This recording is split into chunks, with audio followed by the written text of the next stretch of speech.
రాయకల్, సారంగపూర్, బీర్పూర్ మండలాలకు చెందిన 206 మంది లబ్ధిదారులకు 1,05,39,500 రూపాయల విలువైన సీఎం సహాయ నిధి చెక్కులు పంపిణీ జగిత్యాల జిల్లా కేంద్రంలోని ఇందిరాభవన్లో సోమవారం రాయకల్, సారంగపూర్, బీర్పూర్ మండలాల్లోని వివిధ గ్రామాలకు చెందిన సీఎం సహాయ నిధి చెక్కుల లబ్ధిదారులకు పట్టభద్రుల ఎమ్మెల్సీ తాటిపర్తి జీవన్ రెడ్డి సీఎం సహాయ నిధి చెక్కులను పంపిణీ చేశారు.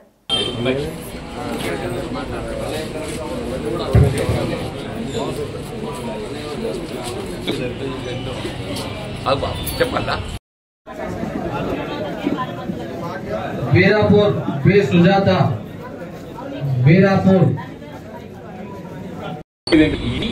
కొత్త సహాయం అందింపజేస్తున్నాం. ఇంకెప్పుడు ఎవరికి ఏ ఆపద వచ్చినా, ఏ బీమార్ వచ్చినా, ఏ ప్రమాదమైనా కానీ ఇంకెళ్ళి సాయం పొందే ప్రయత్నం చేయాలి. సాధ్యమైనంత వరకు ఆలో సాయం పొందే ప్రయత్నం చేసుకోండి అని చెప్పి మాత్రం నేను సలహా సూచన చేస్తున్నాను చెప్పని మనం చేస్తూ ఇప్పుడు చెక్కులు పంపిణీ ఆరంభించేస్తాం.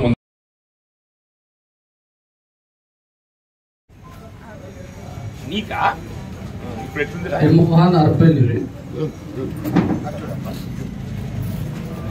మోహన్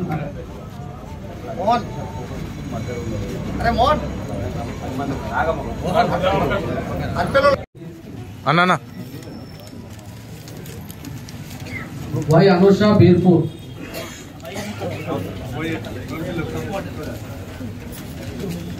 అన్న ఇటు చూడండి.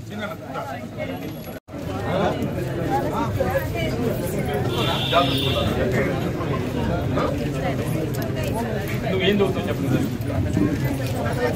చెప్తున్నా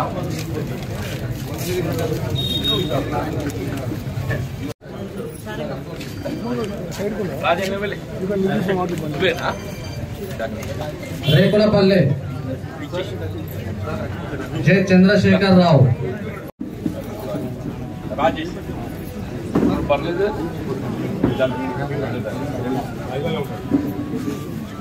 ఇటు అన్న ఇటు. వైద్యం బాగా భారమవుతుందమ్మా. ఇక్కడ వాస్తవం చెప్పాలంటే విద్య కానీ వైద్యం కానీ ఈ రెండు కూడా ప్రభుత్వం బాధ్యత. పిల్లల చదువు, విద్య అంటే పిల్లల చదువు అమ్మ. అట్లా వైద్యం అంటే ఏదన్నా అనారోగ్యానికి గురైనట్టయితే, ప్రమాదానికి గురైనట్టయితే కావాల్సిన వైద్య సదుపాయాలు కల్పింపజేయడం కూడా ప్రభుత్వ బాధ్యత. మనం ఇంత జాగ్రత్త ఉన్నా కానీ ఈ రెండు ఏదైతుందో మనకు ఆర్థికంగా భారం అవుతుంది. అంటే వాస్తవంగా ప్రభుత్వం ఏదైతున్నదో వైద్య సదుపాయాలకు సంబంధించి ఒకటి ప్రభుత్వ ఆసుపత్రుల్లో వైద్య సదుపాయాలు మెరుగుపరచడము, రెండోది ఏదైతుందో ప్రభుత్వ ఆసుపత్రుల్లో ఏవైతే వైద్య సదుపాయాలు మనం పొందలేమో కార్పొరేట్ స్థాయిలో అంటే పెద్ద పెద్ద ఆసుపత్రుల్లో మనం వైద్య సదుపాయం పొందినట్టయితే దానికి ఆరోగ్యశ్రీ ద్వారా ఉచిత వైద్య సదుపాయం పొందే విధంగా కూడా కార్యక్రమం ఉందమ్మా. ఈ ఆరోగ్యశ్రీ అనేది అంటే ఒక విధంగా చెప్పాలంటే మనం వైఎస్ రాజశేఖర రెడ్డి గారు ముఖ్యమంత్రి ఉన్నాక ఉమ్మడి రాష్ట్రంలో దేశంలోనే కాదు ప్రపంచంలో కూడా ఎక్కడ లేదు తల్లి. మన దగ్గరనే ప్రవేశపెట్టిండు మొదటిసారి. ఎంత పెద్ద రుగ్మత అయినా ఉచితంగా వైద్య సదుపాయం పొందే సౌకర్యం కల్పింపజేసి అది ఇవాళ కూడా కొనసాగుతున్నది. గత ప్రభుత్వం కొనసాగించి ఇప్పుడు కూడా కొనసాగుతున్నది. మనకు అయిన ఖర్చు లోపల మనకు కల్పించబడేటువంటి ఒక సహాయం కొద్ది మాత్రమే అయినప్పుడు కూడా ఏదో కొంత ఆర్థికంగా సహాయపడాలి, ప్రభుత్వ పరంగా మనం తోడుండాలి భావనతో ఏదైతుందో తెలంగాణ రాష్ట్ర ప్రభుత్వం, కాంగ్రెస్ పార్టీ, ముఖ్యమంత్రి రేవంత్ రెడ్డి గారు ఏదైతున్నదో చాలా వరకు అందరికి సాయం అందించాలని సంకల్పంతో ఈ కార్యక్రమాన్ని అమలు చేస్తున్నాం. అంటే ఒకటే ముఖ్యం మీకు చెప్పేది ఏంటంటే ఆరోగ్యశ్రీలో ఏదైతే మన వైద్య సదుపాయం పొందగలుగుతామో దాన్ని పొందటానికి ముందు ప్రయత్నం చేయండి. దయచేసి మీకు ఎప్పుడు ఎవరికి ఏ సమస్య ఉన్నా కానీ నేను అందుబాటులో ఉంటాను.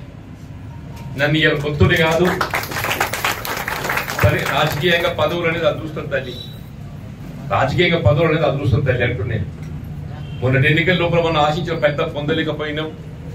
అయినప్పటికీ కూడా ఏదైతుందో ప్రజలకు అందుబాటులో సేవ చేయాలనేటువంటి ఒక భావనతోని నాకు వయసు మీద పడ్డప్పటికీ కూడా ఇక్కడ అందుబాటులో ఉండి మీకు తోడ్పడాలనే సంకల్పంతో పనిచేస్తుంది. ప్రత్యక్షంగా నన్ను కలవగలిగినప్పుడు కలవండి, ప్రత్యక్షంగా కలవలేకుండా టెలిఫోన్ అయినా కానీ మాట్లాడతాయి.